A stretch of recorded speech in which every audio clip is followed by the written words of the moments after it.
Faut-il mentir pour pouvoir emprunter? Bonjour et bienvenue dans cette nouvelle vidéo. Je suis Audrey, auteure, conférencière, créatrice de l'entreprise lesrevenusautrement.fr, mais aussi connue en France comme étant experte en colocation au rendement et en investissement au rendement.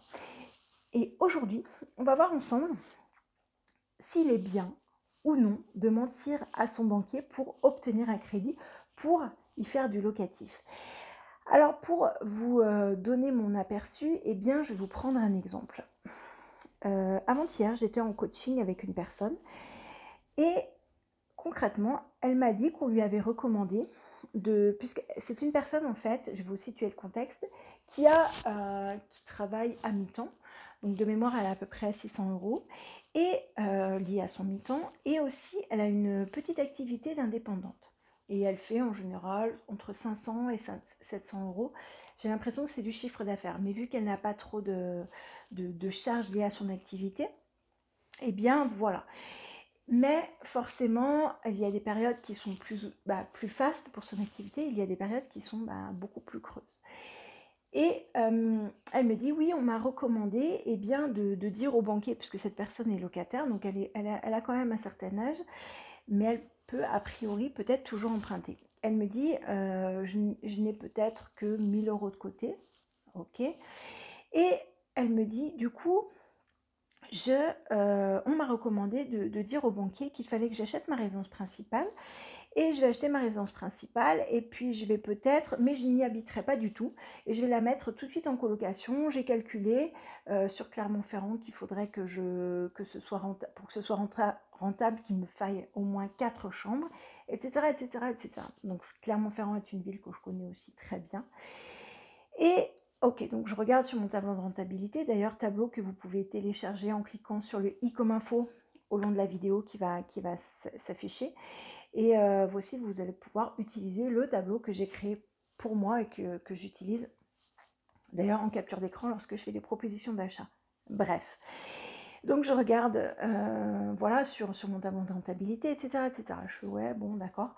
Et elle me dit, mais le truc, c'est que je suis allée voir un banquier et le banquier ne peut me prêter que 140 000 €. Je fais ouais, bon, connaissant les prix un petit peu sur Clermont, et puis je regardais un petit peu, je fais ouais, bon, tout compris, etc., etc. Je n'ai pas d'argent, je ne peux pas payer les frais de notaire, machin. D'accord, bon, c'est un petit peu compliqué. Et de ce fait, elle me dit donc, j'ai décidé de mentir parce que c'est plus facile d'avoir sa résidence principale. Donc voilà. Et moi, personnellement, je ne suis pas du tout, mais alors du tout à l'aise avec le mensonge. C'est-à-dire que concrètement, le but du jeu, pour moi, c'est d'investir et pas uniquement d'acheter sa résidence principale. C'est vraiment d'investir encore et encore tant qu'on peut. Et puis après, il y a la sous-location, etc., etc. Puis il y a d'autres manières d'investir. Mais du coup, je lui ai dit, sérieusement, est-ce que vous pensez que... C'est-à-dire que vous allez voir votre banque principale. Vous allez dire, bonjour monsieur le banquier, j'ai besoin de ça pour ma résidence principale. Puis après, vous allez retourner 6 mois, 1 an après, ce sera probablement le même banquier. Et du coup, vous allez dire, ou que ce soit d'ailleurs quelqu'un d'autre, c'est marqué si c'est la résidence principale ou pas, parce qu'il y a un prêt à taux zéro, il y a des choses comme ça, puisqu'elle, techniquement, elle y a droit. Bref. Et donc, avec un prêt à taux zéro, on n'a pas le droit de louer. Et là, donc, aussi, on sait qu'on loue, la banque est susceptible, et c'est même pas ça, elle est en devoir d'indiquer à l'État, puisque c'est un prêt à taux zéro, de devoir rembourser ce montant-là. Ok. Et du coup, je lui dis, mais donc c'est-à-dire que vous allez aller voir un banquier, vous allez dire bonjour, vous allez acheter votre résidence principale, sans jamais y habiter dedans, et après vous allez revenir 6 mois, 1 an après pour dire bonjour, je voudrais recommencer l'opération parce que là j'ai des revenus. C'est-à-dire qu'en fait, vous allez vous allez revoir la même personne, voir quelqu'un qui lui succède, et vous allez lui redemander de l'argent et vous pensez que la personne va vous prêter alors que clairement vous vous êtes moqué d'elle en lui mentant. Sérieusement, enfin au bout d'un moment, il va falloir réfléchir un petit peu. Dans le sens où, c'est-à-dire que je préfère avoir un vrai oui ou un vrai non. Et quand j'ai un non, souvent j'ai un oui.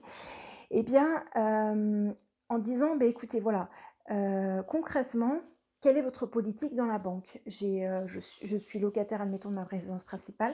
J'ai envie d'acheter un bien pour le mettre en location. Alors, en fonction, bien évidemment, de votre épargne, de votre âge, de tout ci, tout ça, bien sûr que cette personne-là n'a pas que des as dans sa manche, bien sûr, mais on peut trouver des solutions quand même. Plus, autre chose que le mensonge. Et en disant, écoutez, voilà, je veux vraiment y acheter pour faire du locatif, j'ai pris une projection, j'ai fait un business plan. Je comprends que vous, peut-être, ce sera plus facile pour vous d'acheter ma résidence principale, mais ce n'est pas l'objectif, puisque voilà l'objectif. Et de ce fait, est-ce que oui ou non, vous pouvez me prêter pour ce bien-là? Et le banquier va dire oui ou va dire non, mais ce sera soit un vrai oui, soit un vrai non. Et de ce fait, même si c'est un vrai non, la personne peut très bien aller voir une autre banque qui sera, en fonction du temps, etc., dans l'optique et dans la politique de prêter pour un investissement locatif, même si la personne n'a pas sa résidence principale. Concrètement, je pense que vous l'aurez compris, je ne suis absolument pas partisante du mensonge. C'est-à-dire que concrètement, par rapport à mes banquiers, il vaut mieux avoir largement la faveur et les faveurs des banquiers. C'est-à-dire que moi, mes banquiers, je leur offrais parfois des boîtes de chocolat. Enfin non, je leur offrais tout le temps des boîtes de chocolat à Noël. Peu importe qui m'ait financé ou pas. Enfin bon, valait mieux qu'il m'ait financé quand même. Et je leur disais, bah, écoutez, voilà, peut-être qu'un jour j'aurai besoin de vous et merci beaucoup pour votre travail. C'était top, point. Ça fait toujours plaisir à tout le monde d'avoir des chocolats, en l'occurrence, pour moi aussi. Et de ce fait, c'est assez important. Et de ce fait, la personne, lorsque je suis allée la voir, enfin les deux d'ailleurs, les deux banquiers, lorsque j'y suis allée, m'ont dit, bah, écoutez, là c'est un peu just, mais par contre, moi je vais appuyer et de ce fait, votre dossier va passer. Est-ce que vous pensez que ça, ça vaut tout l'or du monde? C'est-à-dire que si vous avez la confiance de la personne, c'est top. Et en plus, il y a un de mes banquiers qui m'a dit, le truc que j'aime bien avec vous, c'est que vous faites toujours ce que vous dites, dans le sens où vous m'avez dit que ça c'était ça, et ok, je n'ai pas eu de mauvaise surprise, et là c'est ok. Donc maintenant, même si vous n'avez plus de CDI, maintenant c'est open bar. Et, je touche du bois, c'est toujours open bar. Parce que le banquier a mis peut-être une note sur mon dossier, j'en sais rien. Il a dit c'est ok. Et il a poussé mon dossier pour que ça passe. Même si je n'avais plus de CDI, même si tout ça. Parce que j'ai dit la vérité à la base. Et parce que je lui ai dit que mon objectif c'était d'en acheter plusieurs. Avec ou sans lui, j'ai mis un petit peu de pression. J'ai dit, il vaudrait mieux que ce soit avec vous parce que j'ai pas envie de changer de banque et mon épargne et tout ci, tout ça. Un petit peu de pression aussi. Mais pour le coup, j'ai dit, j'aimerais bien parce que j'ai vraiment envie que vous compreniez mon projet. Au-delà de ça, j'ai vraiment envie, voilà, vous voyez, ce sont des choses quand même relativement raisonnables. Je ne suis pas non plus en train d'acheter un château à 4 millions de milliards d'euros avec un SMIC. On est quand même tout autant relatif. J'avais fait mes études de marché, j'avais tout fait. Et de ce fait, c'est très important. Donc concrètement, je ne peux rien faire si cette personne veut mentir au banquier, mais par contre, c'est clair que je ne serai pas là pour rattraper ses futures bêtises lorsque elle me demandera de l'aider. Et pour le coup, donc c'est vraiment, vraiment important que vous disiez la vérité à votre banquier. Et c'est pas grave si ce banquier-là ne comprend pas. Il y a 4 millions de milliards de banques en France. Donc vous fermez la porte d'une banque et vous allez juste en face. Et peut-être que cette banque-là, on vous dira oui.